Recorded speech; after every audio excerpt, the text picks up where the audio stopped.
Welcome, welcome, welcome, welcome, welcome, welcome, welcome. Welcome to the live. Welcome to the live. Welcome, welcome, welcome. Can you believe it's Friday? Welcome to the live. Welcome to the live. Welcome to the live. Welcome to the live. Come on in. Blessings. Come on in. So glad to be here to you this Friday. We're spinning the block like Pasta Lou. That's the song in the background. Spin the block. Today we're talking about empath. Your boundaries must be permanent. Why the narcissist keeps trying to return. That's what we're talking about today. Come on in. Spin the block. Pasta Lou. That's the vibe we're on. Today we're talking about empaths and boundaries.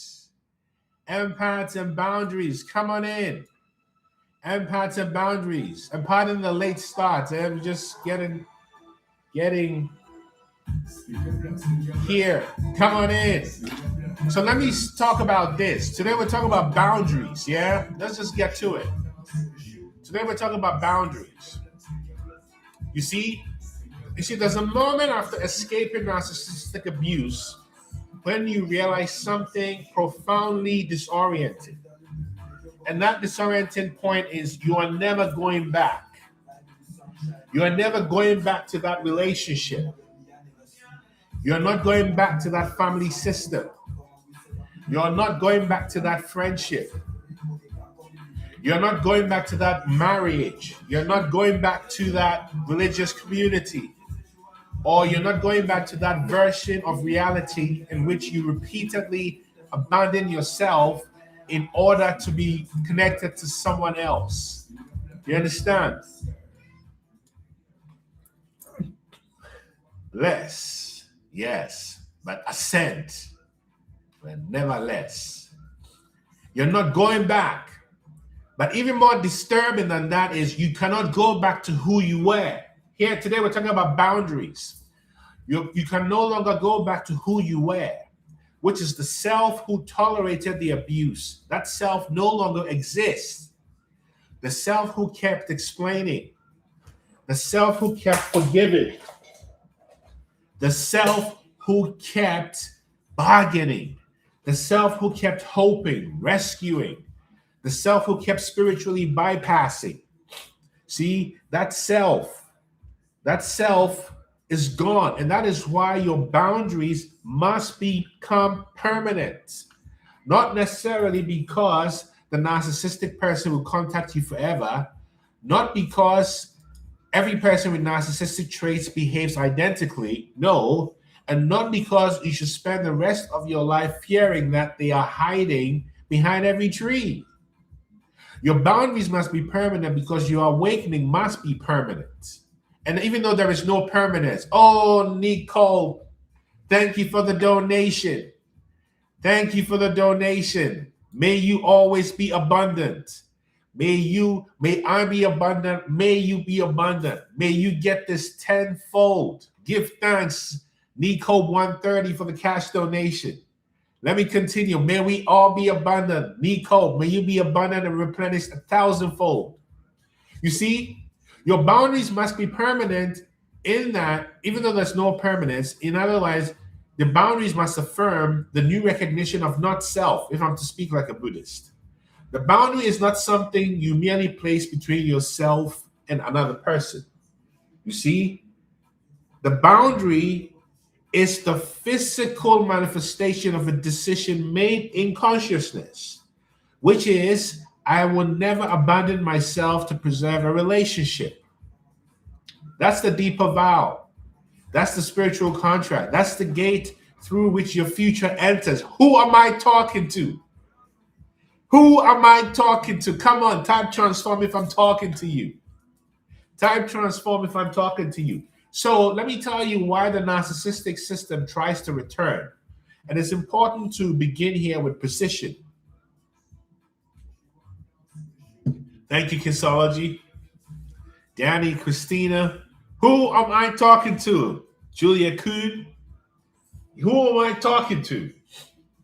You see, Not everyone diagnosed with narcissistic personality disorder is abusive, and not every abusive person has narcissistic personality disorder. We know that.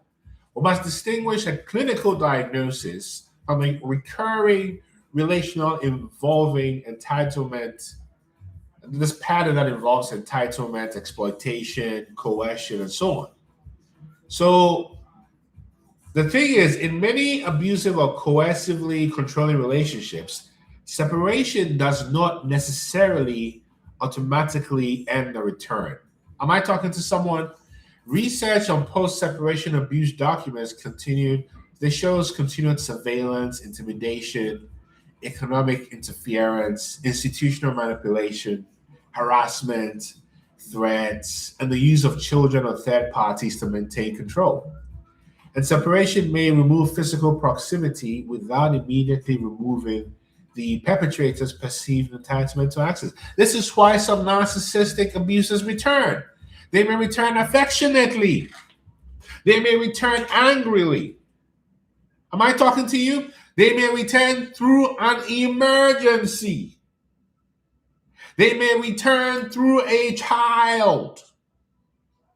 They may return through an attorney, through a relative, through a social media account, through a birthday message, through a religious appeal, through an apology, especially this certain season, through an accusation or manufactured coincidence. I've got folks who this has happened to. They may also return as your greatest supporter. Your greatest supporter. They may also return as your greatest victim. But understand what is beneath the costume. They are testing whether the old access point still exists. Am I talking to you, pathogenesis? They are testing whether the old access point still exists. They are asking themselves, because they're so strategic, can I still activate you? Can I still make you defend yourself? Can I still cause you to organize your nervous system around me? Don't you see the spell? Can I still enter your consciousness without permission? That is why the real boundary is not merely the blocked telephone number. The real boundary is the extension of the internal access codes. You see me? Now, what does it mean to say that the narcissist lives in permanent hell? Now, let's talk about that. When I say that a narcissistic abuser may live in hell, I am not making a theological declaration that another human being is eternally damned. I am describing a condition of consciousness. And hell, in this sense, is the inability to reside inside oneself. Am I talking to you? It is the compulsive and somehow internally compulsory need to control external people in order to regulate an internal condition of nothingness, lack of worth, primarily. Nothingness and emptiness are not empty. It is chronic shame converted into superiority. Emptiness converted into acquisition. Fear converted into domination. It is fragmentation converted into the humiliation of others. This internal hell can make another person's peace feel intolerable. You ever heard the term, your peace irritates their demons? Your silence may feel like rejection. Your independence may feel like insubordination. Am I talking to you? Your healing may feel like an accusation. Your boundary may confront them with something they have spent their entire lives avoiding. I think it's time to play some music from Bob Marley to make this point. Let's play this. This is Guiltiness by Bob Marley. It makes the point. You understand? We are in these times. Yeah. And I can only express it with this. From the Exodus album. This is Guiltiness by Bob Marley. Guiltiness. Your independence may feel like insubordination, guiltiness, rest on their conscience. Whoa, yeah. Whoa, yeah. Holistic sound healing is about no resonance. Self-love is no resonance with evil, with hate. Yes, every day. Did I answer your holistic sound healing? Every day. Come on. You understand? These are the big fish. Come on. Who always try to eat down the small fish. Come on. That was Bob talking about this narcissist that he faced growing up. Come on. They will do anything. They will try to materialize their every need. You understand me?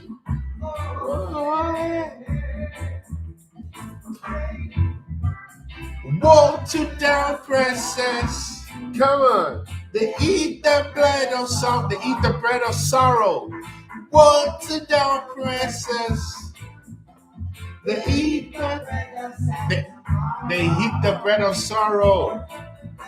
Woe to the down princess. Eat the bread of sorrow. Whoa, yeah. Let me continue. Who am I talking to? Am I talking to you? Am I talking to you? You see, your joy may expose the fact that life continued without them. Your boundary may confront them with something they have spent their life avoiding. They cannot command reality simply because they are distressed by it. This does not mean that every narcissistic person is consciously planning a distraction. Naive. It means that a deeply defended psychological system may experience your boundary like a collapse of the universe in which they were central. We are talking about boundaries and making sure your boundaries are final. Their reaction belongs to their nervous system, their history, and their choices and their work. Their hell is not your assignment.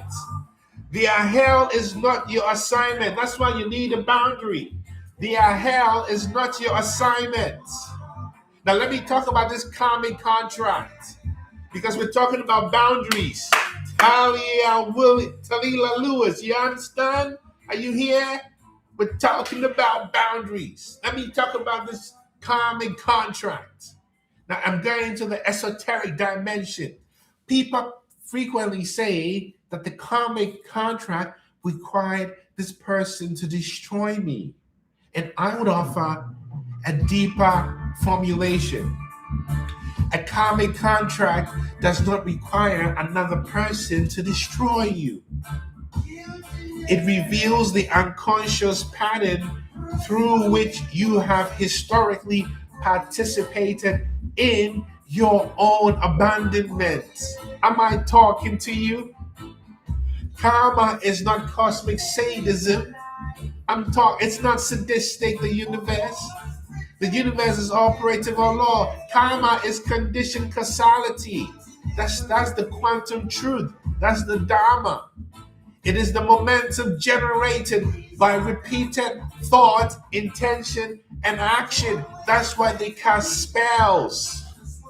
Am I talking to you? They cast spells to keep you scared. Who am I talking to?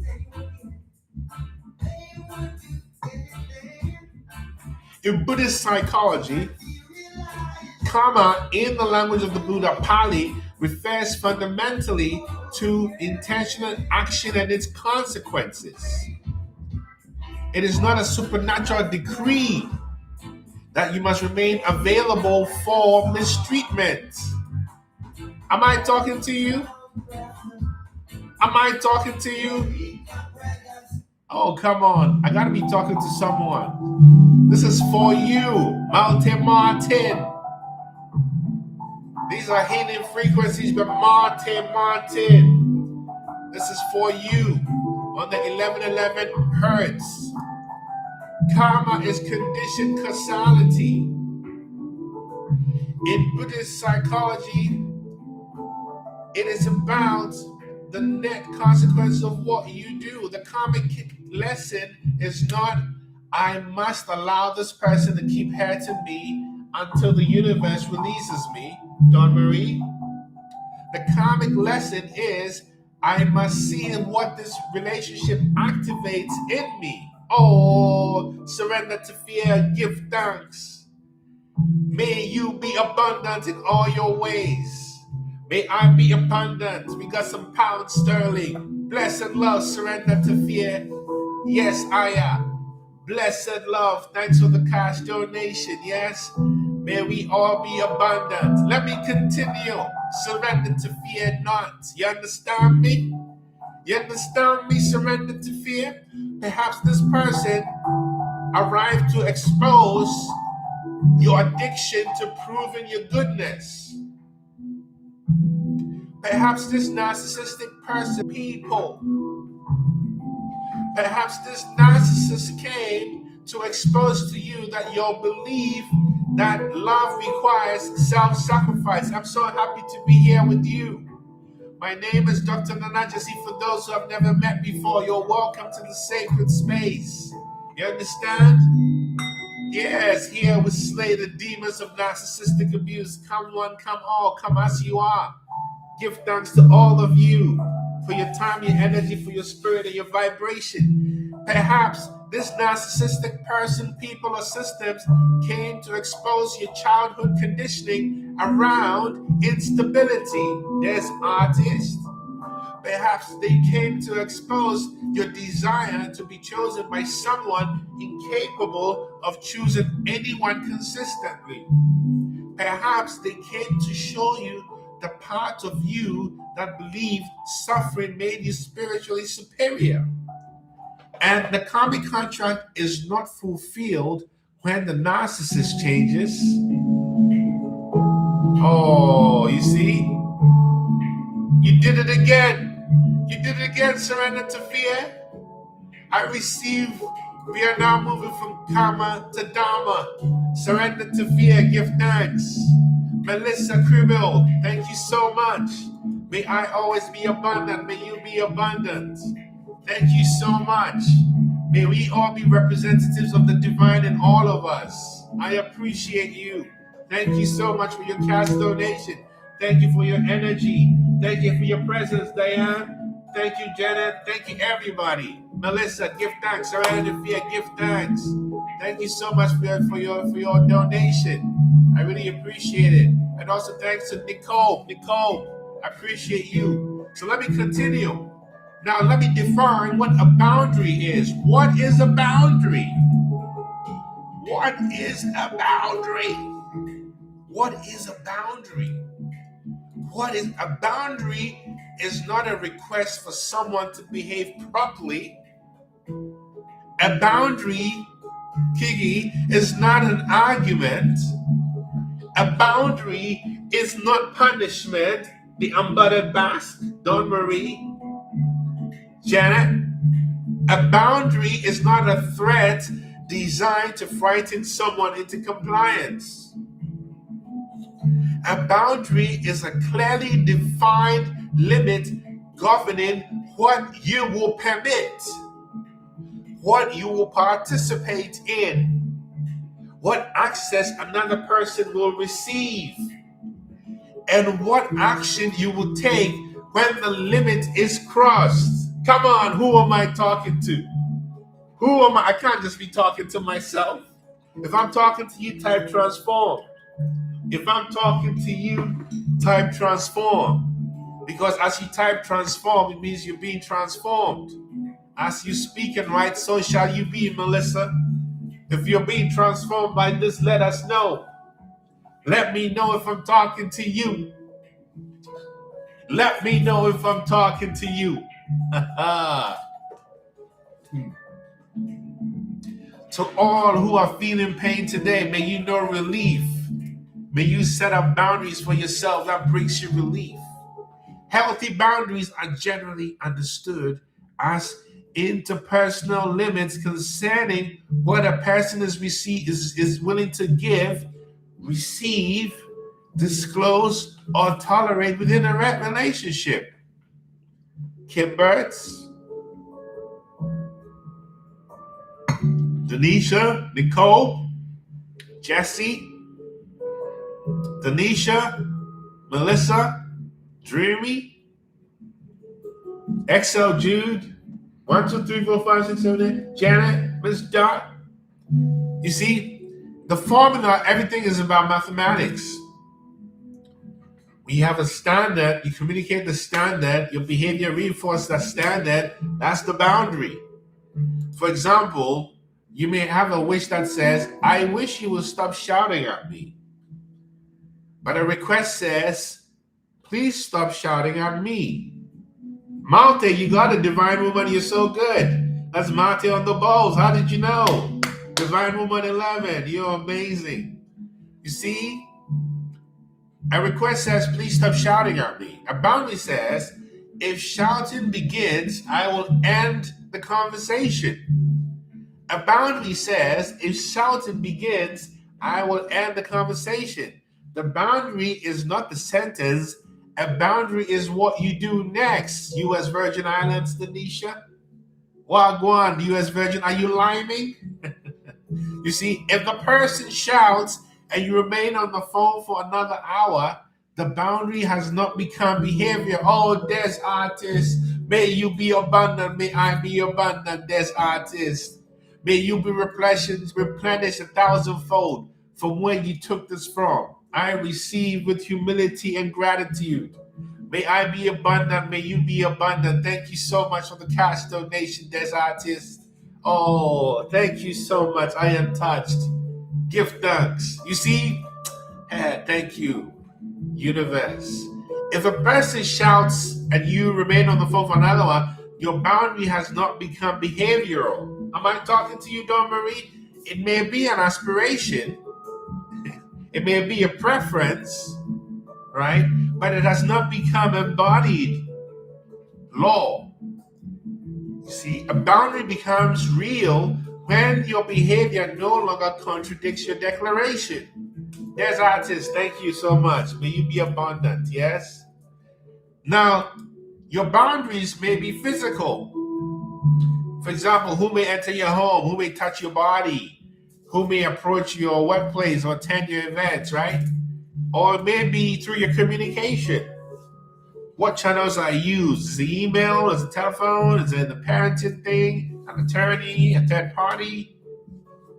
What? And time. This is the most important. When are you available? How long will an interaction last? Right? How much notice is required? Information. What aspects of your life are private? Who knows where you do what you do? Who receives information about, things that are private to you? Emotional labor, right? Whose crisis will you process, right? Financial access. Who may borrow money or use your accounts or create obligations or interfere with your livelihood, right? Digital access, right? Spiritual access. Whose interpretation of God or karma or forgiveness or family duty will be permitted to override your discernment? Narrative access. Will you continue entering imaginary courtrooms inside your mind, attempting to prove your innocence to someone committed to misunderstanding you? This last boundary is the most important. You see, when you get here is when you must start to get to no resonance. Of course, there's no contact. There's gray rock, right? There's yellow rock. And if you want me to explain these, I can explain them. And then what I like as the deepest boundary is no resonance. For me, no resonance, which is inner-minded specific, is where no contact regulates external access. No resonance regulates internal participation. No resonance means that the other person can no longer determine what you think about all day, how you feel about yourself, how your body organizes around threats. Exactly, Wixley. Whether you believe you are good, whether you trust your own perception, right? It's basically no resonance is moving from self-hate to self-love in simple terms. The see divine movement, this no resonance is moving from self-hate, even if it's a residue, to complete self-acceptance, which is self-love. No resonance does not mean that you never experience activation or triggers, but it means that your activation no longer becomes something you're naturally obedient to. You see, it means your feelings no longer recruit you back into old cycles, old loops. And that's the practice, right? Which is to recognize that you can grieve without opening the door. You can understand trauma without willing to be a container for it. You can recognize the narcissist's humanity without granting them access to yours. No resonance is movement from self-hate, which makes you resonant with narcissistic abuse, to self-love, which makes you resonant with being empathic. You see? And that's just where you no longer look for revenge. You're no longer obsessed. You have no hatred. You're no longer waiting for their downfall or attempting to make them jealous or repeatedly checking whether they've changed. No resonance is when your life is no longer an answer to anybody except you. Am I talking to you? No resonance is the recognition that you do not succeed to defeat anybody. There's no enemy outside. There is no spoon. Remember the scene from the Matrix I was just talking about? You do not succeed to defeat them. You do not heal to disturb them. You do not become beautiful to make them regret losing you. You don't become handsome to make them lose, missing. You don't go get the plastic surgery to show, look at what you become. Look, I'm better without you. No. You do not become spiritual to prove that you were right. You move because life moves. Life is thermodynamic. You flow because the stream cannot return to its beginning. Am I talking to you? And this is why your boundary must be final, even though there's nothing permanent. Now, permanent does not mean that necessarily every communication strategy remains identical forever. Permanent means that your commitment to self-abandonment has ended permanently. That's what I mean. So long as you are impermanently in this impermanence. How do you like that, Cohen? You see, the principle is permanent. The tactic must be adapted. So there's the impermanence woven to permanence. But you may move from no contact to professionally mediated contact, or from gray rock to yellow rock, or from written communication to parents and application, from direct interaction to legal representation. But you do not return to unconscious availability. Do you see what I mean? You don't reopen the door des artis because the person had a difficult week. Come on. You do not confuse temporary involvement with structural transformation. So this is the message, right? Yeah, I don't want to keep going on and on and on, but this is about repeating your boundaries, and maybe we'll go into more details. But every spiritual tradition advises this modesty in approach, right? Having boundaries, right? The Buddha taught that an unguarded mind permits covetousness and distress to invade, suffering, dukkha, while sense restraint supports ethical conduct, concentration, and liberated knowledge. Do you see? So that's the boundary. Mindfulness is not passive exposure. Mindfulness includes knowing what has arisen, what has its consequences, and declining what leads to suffering. So maybe we'll end with a short meditation, right? And if anyone has any questions after that, spend 5 minutes with a short meditation. So wherever you are, I'll open with 1 bell and end with 3 bells, right? Allow yourself to be aware you are here. Wherever you are, give your permission if you can, whether you're on a bus, or on the train, or in a cubicle, or in your living room, or in the garden, or walking the busy streets. Even if you bring a moment of consciousness to your body by being aware of your feet and bringing your awareness to your ankles, then to your shins, if that's available to you, and to your knees.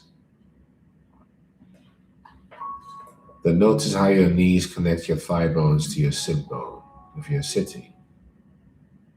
Then become aware of your spine.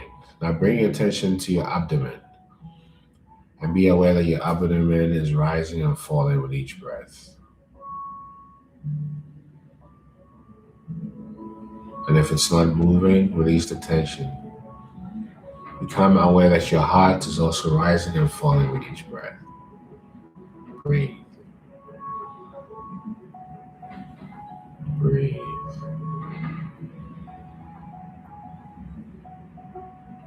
Relax your shoulders, relax your arms, relax your neck, relax your jaws. Separate your teeth. Be aware of the space between your nostril and your upper lip and notice breathing is happening. Breathing in, breathing out. Notice whether you're breathing through both nostrils, or if your nostrils are blocked, like mine. If it's flowing through both nostrils or one, just notice if you're breathing in fast or slow. Notice your abdomen rising and falling. Release all the tension. Release all the tension. Relax your shoulders. Relax your eyebrows. Relax your cheekbones. Relax your head. Relax the top of your head. Mindfulness of the body.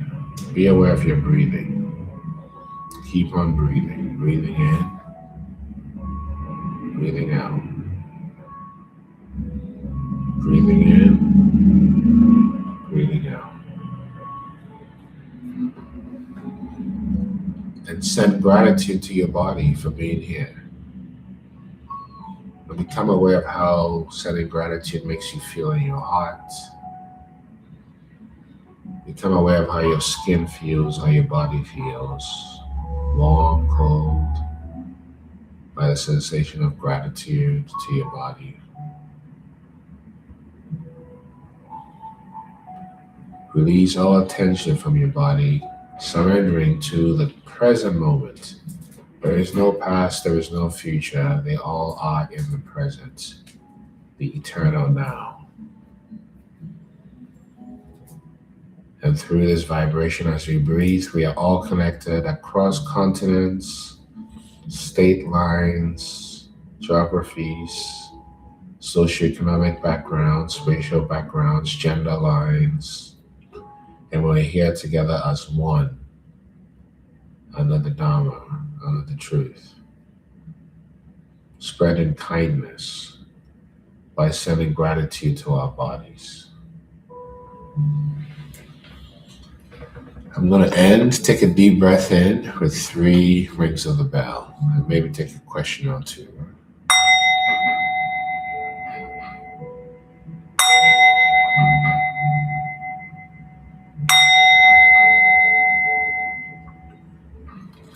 Beautiful, beautiful. How was that? How are you feeling? This is it. Send some gratitude to your body. And if anyone has a question, maybe I'll wait for a minute or two. If you have a question, you can, particularly on TikTok and Instagram, you can invite yourself and I will call you in. I'll wait for a minute or two. Any questions? Any questions? How was the meditation? How are you feeling? How are you feeling? What it is? Any questions? Where are you? Stick around for any vibrations as we spin the block. Pasalu. What's on your mind? This is what it is. You have the boundary, right? And the boundary is actually a manifesto of self-love. That's what it is, Pesha. The boundary is really beginning to respect yourself. So if you really want to know how to respect yourself, you have to start to tell yourself that because you're going to treat yourself with love, you're not going to tolerate anything that doesn't treat you. Yeah, just check my website. And also, you can sign up for my Escaping Narcissistic Abuse course. That's going to be next weekend. The Lionsgate weekend. Enroll today. There's still time. Enroll today. Right? It's going to be a powerful 3 days from August 7th, 4 p.m. Eastern Time. Yeah, books, several books, You can check out, let's see, When Things Fall Apart by Pema Chodron. That's a good one. If you're going through tradition, I think sort of changes. The Body Keeps the Score by Bessel van der Kolk is a good one. Right? Techno-feudalism, so you understand what's going on in the world right now. Yeah, just a few like that, yeah? Yeah. I'll make a book list very soon. That's what it is. So that's the whole thing, right? You have to just start knowing what your value is. And your value doesn't mean that you're better than anyone. It means you're inferior to no one. You understand? There's a difference. Junior Roy. This is Trotting on Jar Rose. Junior Roy. Come on. You got to keep on walking on the righteous way. Keep on walking on the road. We got to keep on walking on the righteous way. Keep on stepping on the road. So that's what it is. Respect I and I. You understand? Be golden love. Yes, my inner thoughts. Janet, Love More, Dawn Marie, Jessica, Cassandra, Spectra, Brittany. This is what is Goo Goo Gaga, Penguin, Legacy Builders. You understand? Remember, there's no one like you. And to escape the Gideon, you have to have the fearlessness of standing. That's the boundary. You understand? Who am I talking to? Are you walking on your righteous road? You got to keep on. Where are you? Come on, Escaping Narcissistic Abuse course. Sign up today. There's no one like you. Thank you so much. One love. You got to keep on walking on the righteous way. Keep on jumping on the road.